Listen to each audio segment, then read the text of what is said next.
Hello everyone, आप सभी का स्वागत है पाप सीरीज। ये पाप सीरीज का 8वां लेसन है। अब देखिए, इस सीरीज में क्या हम कर रहे थे कि पिछले साल में पूछे गए प्रश्न को उठा रहे थे अलग अलग एग्जाम से। तो इसमें बहुत सारे भाई बहन का सजेशन था कि सर चूँकि अपने पास मैक्सिमम बिहार दरोगा का ही स्टूडेंट है, तो सर बिहार दरोगा के क्वेश्चन को ही अगर ले करके चलिएगा तो ज़्यादा अच्छा होगा।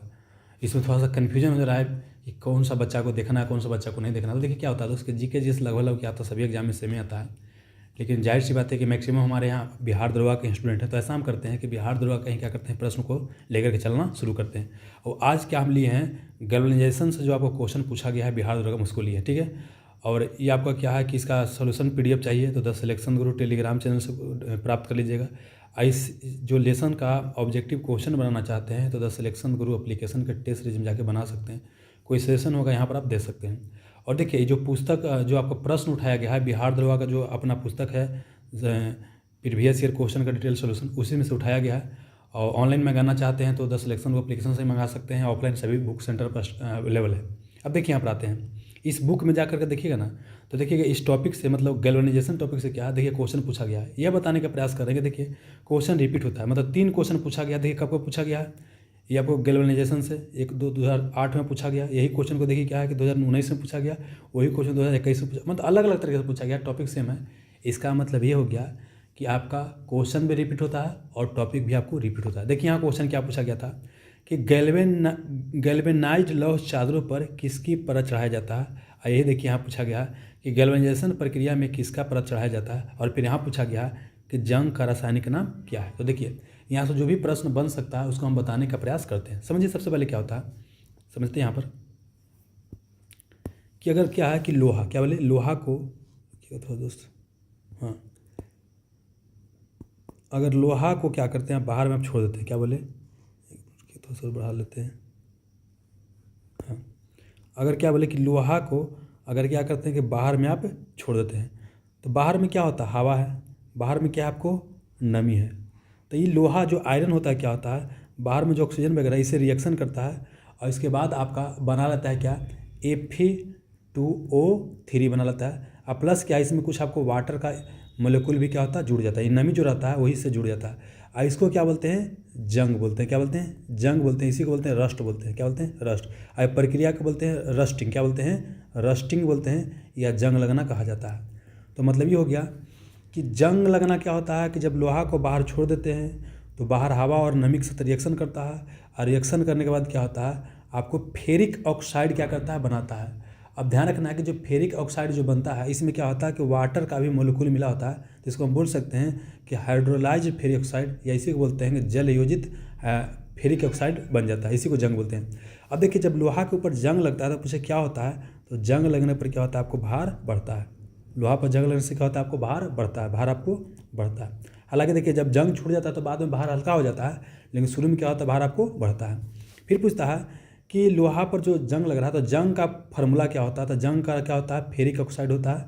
और इसी को बोलते हैं जल। अब देखिए ऑप्शन में आपको फेरिक ऑक्साइड भी रह सकता है, एक रह सकता है जल योजित फेरिक ऑक्साइड। तो आंसर क्या होगा, नॉर्मल रहेगा तो फेरिक ऑक्साइड। लेकिन अगर वहाँ पर दोनों दिया गया है, जैसे यहाँ पर देखिए दोनों दिया गया है, फेरिक ऑक्साइड भी दिया गया है और क्या दिया गया है, जल योजित फेरिक ऑक्साइड। तो यहाँ जंग का रासायनिक सूत्र क्या हो जाएगा, फेरिक ऑक्साइड। ये दोनों सही है, लेकिन ए को चूज करना है तो यहाँ चूज करेंगे जल योजित फेरिक ऑक्साइड चूज करेंगे। ठीक है, चलिए आइए चलिए।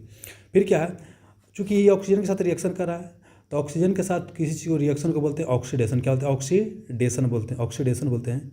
और इसी को बोल सकते हैं आपका ऑक्सीकरण, ऑक्सीकरण, ऑक्सीकरण। तो मतलब ये हो गया कि जंग लगना किस तरह की प्रक्रिया है, तो जंग लगना क्या हो गया, आपको ऑक्सीडेशन है। क्या, आपको ऑक्सीडेशन है। अब हम चाहते हैं, चूँकि लोहा पर जंग लग रहा है तो लोहा तो ख़राब ना हो जा रहा है, तो लोहा ख़राब हो जा रहा है तो लोहा को बचाना है। तो लोहा के बचाने के लिए क्या करते हैं, आप देखते हैं घर में क्या होता है कि हमारा लोहा का दीवार होता है, लोहा का गेट होता है। लोहा का जब गेट होता है तो क्या करते हैं, लोहा गेट का किसको प्रक्रिया करते हैं, पेंट लगा देते हैं, इसको प्रक्रिया करते हैं ग्रीस लगा देते हैं, ताकि बाहर का नमी से रिएक्शन ना कर सके। इस तरीक़ा से हम क्या कर सकते हैं कि लोहा पर जंग लगने से हम बचा सकते हैं। या हम क्या करते हैं कि लोहा के साथ क्या करते हैं, किसी और धातु को मिला देते हैं तो क्या बनता है, मिश्र धातु। तो इसमें क्या होता है, जंग थोड़ा सा क्या होता है, देर से लगता है। लेकिन सबसे जो मेन तरीका होता है क्या, कि लोहा के ऊपर क्या करते हैं, एक जिंक का क्या करते हैं, जिंक। जिंक मतलब क्या होता है, आपको जस्ता। जस्ता क्या करते हैं कि पतला क्या होता है, लेयर इस पर चढ़ाते हैं, मतलब परत चढ़ाते हैं। और इस प्रक्रिया को बोलते हैं जस्तीकरण। क्या बोलते हैं, जस्तीकरण, चूँकि जस्ता का लेप लगा रहे हैं इसको बोलते हैं जस्तीकरण बोलते हैं। इसी को बोलते हैं गैल्वेनाइजेशन बोलते हैं। इसी को बोलते हैं यसद लेपन, यसद लेपन। तो यसद लेपन कौन सा प्रक्रिया है? तो लोहा के ऊपर लोहा को जंग से बचाने के लिए लोहा के ऊपर जिंक या जस्ता के पतला परत लगाने की प्रक्रिया को ही यसद लेपन बोलते हैं, गैल्वेनाइजेशन बोलते हैं या जस्तीकरण बोलते हैं। समझ में गया? तो यहाँ पर लोहा के जस्तीकरण में किसका प्रयोग किया गया? जिंक का प्रयोग किया गया। तो एक है गैल्वेनाइजेशन। अब देखिए जैसे ही गैल्वेनाइजेशन पढ़िएगा ना तो तुरंत क्या है आपका दिमाग में क्लिक करना चाहिए, उसको बोलते हैं क्या? वल्कनाइजेशन, वल्कनाइजेशन, वल्कनाइजेशन, ठीक है ना, नाइजेशन। अब देखिए एक मिस्टेक लिखा गया, देखिए क्या होगा यहाँ, क्या बोले आपको? वल्कनाइजेशन। एक मिनट के दोस्त तरीके, हाँ, वल्कनाइजेशन। अब देखिए कई बार जेड से भी लिख देता है, दोनों का मतलब सही है। इसको हिंदी में बोलते हैं, आपको बोलते हैं इसको क्या बोल सकते हैं? वल्कनाइजेशन को आप हिंदी में क्या बोल सकते हैं? सल्फरीकरण। क्या बोलते हैं आपको? सल्फरीकरण, सल्फरीकरण बोलते हैं। अब मुझे इस सल्फरीकरण प्रक्रिया क्या होता है तो सुनिए क्या होता है। जब आप सुनते हैं रबड़, क्या बोलते हैं? रबड़। नेचुरल, हम प्राकृतिक की रबड़ की बात करते हैं। आजकल तो क्या होता है कई सारा कृत्रिम रबड़ का आविष्कार हो चुका है, लेकिन हम प्राकृतिक रबड़ की बात करते हैं, नेचुरल रबड़ की बात करते हैं। जो नेचुरल रबड़ होता है ना, काफ़ी क्या होता है आपको? मुलायम होता है। मुलायम मतलब क्या हो गया आपको? सॉफ्ट हो गया। क्या हो गया? सॉफ्ट हो गया। अब क्या है कि इसको थोड़ा सा कठोरता प्रदान की आवश्यकता है, क्योंकि कठोरता पर आप इसको प्रदान नहीं करेंगे तो कोई भाई निश्चित आकार में नहीं ढाल सकते हैं। तो इसको कठोरता प्रदान करने के लिए इसमें क्या बोले आपको? कठोरता प्रदान करने के लिए इसमें क्या मिलाते हैं आपको? सल्फर। सल्फर मतलब क्या होता है आपको? गंधक मिलाते हैं। क्या मिलाते हैं? गंधक मिलाते हैं। और इस प्रक्रिया को बोलते हैं सल्फरीकरण। चूँकि सल्फर मिला रहे हैं इसी को बोलते हैं वल्कनाइजेशन। मतलब क्या कि रबड़ में सल्फर के मिलाने के प्रक्रिया को वल्कनाइजेशन या सल्फरीकरण या बोल सकते हैं इसको अंग्रेजी में वल्कनाइजेशन, हिंदी में सल्फरीकरण कहा जाता है। फिर अगला क्या हो गया कि रबड़ की अगर हम बात करते हैं तो रबड़ क्या होता है? ये पूछेगा रबड़ क्या होता है? रबड़ होता है आइसोप्रीन। क्या बोले आपको? आइसोप्रीन का बहुलक। बोलेगा रबड़ जो होता है किसका बहुलक होता है? आइसोप्रीन का बहुलक होता है। फिर बोलेगा कि रबड़ जो होता है भारत में सबसे अधिक कहाँ होता है? तो भारत में सबसे अधिक कहाँ होता है? केरल में। बोलेगा कि रबड़ सबसे अधिक जो होता है कहाँ होता है आपको? भारत में कहाँ होता है आपको? केरला में रबड़ सबसे अधिक पाया जाता है। अब एक और क्वेश्चन पूछेगा, एक रबड़ होता है क्या होता है? स्टील होता है। हम एयरफोर्स का एग्जाम दिए थे 2009 के आसपास बाबू, वहाँ पर क्वेश्चन पूछा गया था कि रबड़ और स्टील में कौन ज़्यादा इलास्टिक होता है? तो वहाँ पर हम बनाए थे रबड़, क्योंकि हमें लगा रबड़ ज़्यादा खिंचाया जाता है ना तो इलास्टिक हो गया। लेकिन समझिए इलास्टिसिटी को बोलते हैं इलास्टिसिटी को बोलते हैं आपको हिंदी में प्रत्यास्थता बोलते हैं। इसका मतलब क्या होता है कि देखिए जिस चीज़ को भी अगर हम क्या करते हैं फोर्स लगा के उसका शेप को चेंज करते हैं, जिसमें जितना ज़्यादा फोर्स लगाना पड़ेगा उसको शेप को चेंज करने के लिए, आकार को चेंज करने के लिए, उसको उतना ही ज़्यादा इलास्टिक माना जाता है। तब बोलिए रबड़ को तो खींचिए तुरंत खींचा जाएगा, इसमें तो कोई फोर्स लगाने की ज़्यादा आवश्यकता पड़ेगा नहीं।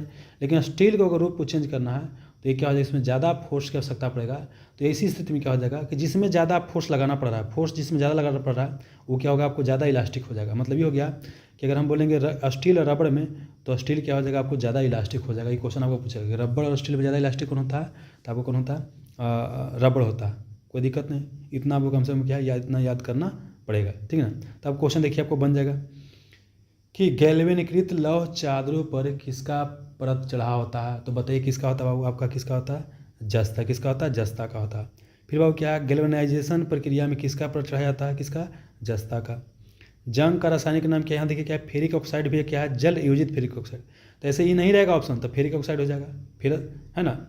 लेकिन यहाँ पर क्या है आपका दिया गया, देखिए फेरिक का होता है फार्मूला, देखिए Fe2O3 होता है फेरिक ऑक्साइड का, और FeO क्या होता है आपको? फेरस ऑक्साइड का होता है। तो होता नहीं है, क्या हो जाएगा आपको? जल योजित फेरिक ऑक्साइड आपका आंसर हो जाएगा, ठीक है ना। ये नहीं रहेगा जल योजित तो फिर फेरिक ऑक्साइड हो जाएगा। अब देखना इसमें बीच में कुछ और नाम दिया, इसको भी समझ लेते हैं।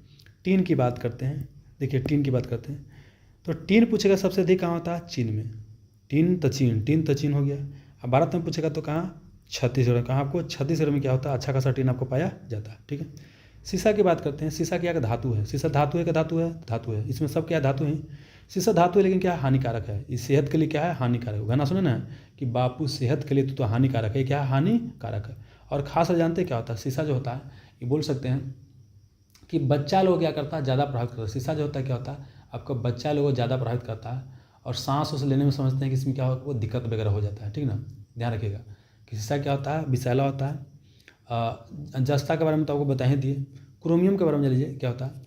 आप स्टेनलेस स्टील का नाम सुने हैं? स्टेनलेस स्टील, स्टेनलेस स्टील में क्या होता है, क्रोमियम मिलाया जाता है। मतलब बोल सकते हैं इस्पात में जब क्रोमियम मिलाया जाता है तो क्या होता है, स्टेनलेस स्टील बनता है। और यह स्टील के पीछे क्या थोड़ा सा ज़्यादा आपको क्या होता है, मजबूत होता है, ठीक है।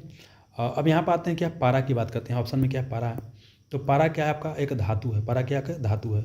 अब देखिए पूरे पीरियोडिक टेबल में क्या होता है, दो ही तत्व है जो आपको क्या होता है, नॉर्मल टेम्परेचर पर लिक्विड में होता है। एक होता है आपको पारा, क्या होता है, पारा को Hg दिखाते हैं।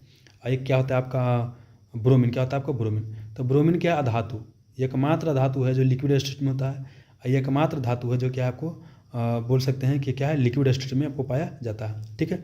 अब देखिए पारा के अधिकता से क्या होता है, एक रोग होता है, उसका नाम होता है मिनी माता। क्या होता है आपको, मिनी माता रोग। पारा की अधिकता से क्या होता है, आपको मिनी माता रोग होता है। एक और क्वेश्चन पूछता है कि जो डॉक्टरी थर्मामीटर होता है ना, उसमें किसका इस्तेमाल, चमकता है उसका, किसमें कौन होता है, मतलब डॉक्टरी थर्मामीटर में आपको जो रीडिंग के लिए किसका इस्तेमाल होता है, तो आपको क्या होता है, आपको बोल सकते हैं पारा का। बोले कि पारा का इस्तेमाल करते हैं, वहाँ पर पानी का इस्तेमाल क्यों नहीं करते हैं? तो पारा का इस्तेमाल इसलिए करते हैं क्योंकि जानते हैं क्या होता है, हीट का काफ़ी ज़्यादा अच्छा क्या होता है, आपको कंडक्टर होता है। प्लस इसमें ये भी ध्यान रखना कि क्या क्या होता है कि जब इससे अब हीट आता है, मतलब हमारे शरीर में लगाएं थर्मामीटर को, तो वहाँ पर होता क्या है कि थोड़ा सा भी हीट की जरूरत नहीं करेगा। जैसे ही इसमें हीट आएगा आगे उसका रीडिंग बढ़ जाएगा। तो इसमें बोल सकते हैं हीट जो होता है लॉस नहीं होता, जबकि पानी में क्या होता है, उसमें हीट लॉस हो जाता है, यहाँ हीट लॉस नहीं होता। इसी कारण से क्या होता है, पारा का इस्तेमाल करते हैं। तो क्या बोले कि आपका ये क्या बोले आपको कि आपका पारा चमकता है, प्लस क्या बोले कि आपका जो हीट को ऑब्जर्व नहीं करता है, ये तुरंत अपना सही रीडिंग दिखा देता है, इसलिए पारा का इस्तेमाल करते हैं, ठीक है, ध्यान रखिएगा। और इसको पारा को एक और चीज़ बोलते हैं, क्विक सिल्वर। क्या बोलते हैं, क्विक सिल्वर। पारा को क्या बोलते हैं, आपको क्विक सिल्वर भी कहा जाता है, इसको आप ध्यान रखिएगा, ठीक है ना। ये हो गया पारा के बारे में। और कुछ है बचा हुआ इसमें बाबू? शीशा बता दिए, टीन बता दिए और कुछ नहीं। अब चलिए, तो क्या इतना सा काम चल जाएगा? ये तो हो गया कि जो मिनिमम आपको पता होना ही चाहिए था, इसमें कोई कंजूसी नहीं। इसके अलावा क्या है कि कुछ और पॉइंट जो है आपको बताना पड़ेगा, ठीक ना। चलिए, तो देखिए क्वेश्चन क्या आपको पूछा गया था। क्वेश्चन पूछा गया था कि गैल्वेनाइजिंग जो होता है ना, मतलब गैल्वेनाइजेशन की जो प्रक्रिया होता है, ये बेसिकली क्या होता है, सभी धातु पर क्या कर सकते हैं, सभी धातु पर इस्तेमाल कर सकते हैं, सभी धातु को जंग से बचा सकते हैं। लेकिन समझिएगा, वैसा धातु जिसमें क्या है, कार्बन की मात्रा क्या है, क्या कार्बन की मात्रा आपको कम है, कार्बन की मात्रा कम है, वहाँ पर क्या है कि आपको बोल सकते हैं कि जस्तीकरण प्रक्रिया बोल सकते हैं, ज़्यादा क्या होता है, सफल होता है। तो क्वेश्चन पूछेगा कि गैल्वेनाइजिंग आमतौर पर किस पर किया जाता है, अधातु पदार्थ पर, या बोलेगा कम कार्बन इस्पात पता किस पर, कम कार्बन इस्पात पर, किस पर, कम कार्बन इस्पात। क्वेश्चन पूछा जा चुका है, कम कार्बन इस्पात पर क्या किया जाता है, आपको गैल्वेनाइजेशन की प्रक्रिया किया जाता है। एक और क्वेश्चन पूछता है कि जो हम खाद्य पदार्थ क्या बोलते हैं, आपको जो खाद्य पदार्थ की बात करते हैं, खाद्य पदार्थ होता है खाने वाला हम पदार्थ की बात बोलते हैं। तो इसमें बोलता है कि क्या कारण है कि जो बर्तन है, खाने वाला जो बर्तन है, इसका अंदर परत क्या होता है, आपको जिंक का कोटिंग नहीं किया जाता है। तो समझिए क्या, कोई बर्तन है अगर उसके अंदर जिंक का कोटिंग कर लीजिएगा ना, तो क्या हुआ, ये खाद्य पदार्थ से जिंक मिल जाएगा और उसको क्या कर देगा, आपको विषैला, क्या कर देगा, विषैला कर देगा। तो मतलब क्या हो गया कि बर्तन के अंदर का जो लेयर होता है उसको जिंक से क्यों नहीं कलर किया जाता, कोटिंग किया जाता है, क्योंकि इसको क्या करेगा, रिएक्शन करके खाद्य पदार्थ को क्या कर देगा, आपको विषैला कर देगा, इसलिए नहीं करते हैं, कोई दिक्कत नहीं। एक और क्वेश्चन पूछता है, क्या कारण है कि चांदी के चम्मच से, चांदी के आपको चम्मच से बोलता है कि अंडा नहीं खाना चाहिए। क्या कारण है कि चांदी के चम्मच से आपको अंडा नहीं खाना चाहिए? तो जानते क्या होता है कि अंडा में जो अंडा में देखते हैं क्या होता है, उजला पदार्थ होता है, पीला होता है। पीला पदार्थ में क्या होता है, सल्फर। पीला पदार्थ में क्या होता है, आपको सल्फर। मतलब क्या, अंडा का जो पीलापन वाला जो पदार्थ है उसमें क्या होता है, सल्फर होता है। और यह चांदी के साथ क्या करता है, रिएक्शन करता है और क्या बनाता है, सिल्वर सल्फाइड। क्या बनता है, सिल्वर सल्फाइड, यह बनाता है कुछ चीज़, सिल्वर सल्फाइड बनाता है, ठीक ना।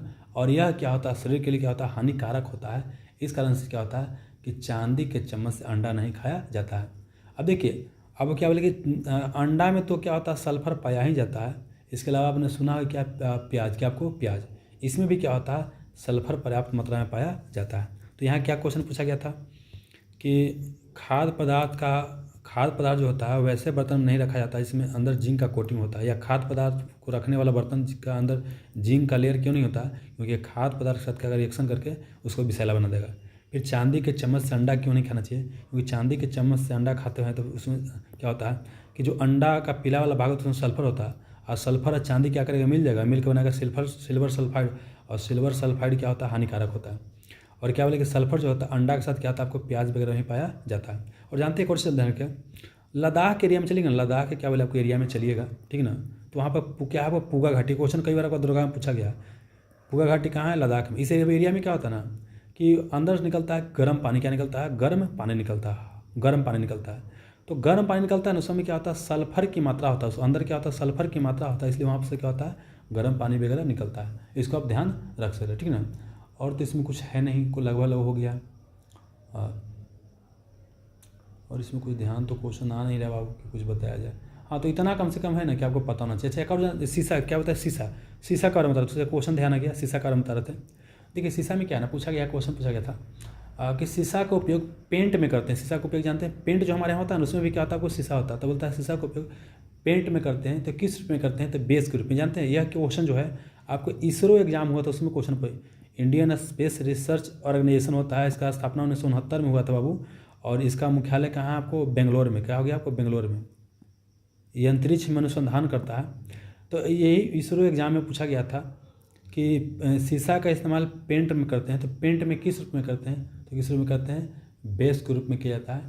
तो इसको आप ध्यान रख सकते हैं, ठीक ना। देखिए तो समझिएगा, इतना जो चीज़ है ना, इस टॉपिक से कम मिनिमम आपको पता होना चाहिए था। ऐसे देखिए, जब वीडियो सोल्यूशन वीडियो बताया गया है बिहार दुर्गा PY क्विज ना, वहाँ तो इसको और डिटेल से बताया गया है, लेकिन जाहिर सी बात है कि यहाँ पर ज़्यादा हमारे पास स्कोप नहीं है, ठीक ना। इतना आपको बताते हैं, और बताइएगा कि इतना लेसन मतलब ये टॉपिक ख़त्म हो गया, मतलब इसमें ठीक रहा कि इसमें और कुछ आपको बदलाव की आवश्यकता। देखिए अभी क्या बता रहे हैं कि 8-10 दिन क्या चलेगा, आप जो भी फीडबैक दीजिएगा उसी अनुसार यहाँ पर हम बनाएंगे। जो भी आपको फीडबैक रहेगा बताइएगा कि इसको और बताया जाए, इतना से काम चल जाएगा, है ना, या कुछ और इसमें आपको जोड़ने की आवश्यकता है, जैसा बताइएगा वैसा हम क्या करेंगे, वीडियो को लेकर के चलेंगे। फिलहाल हमारा क्या था, इतना ही था, है ना। चलिए ठीक है, धन्यवाद।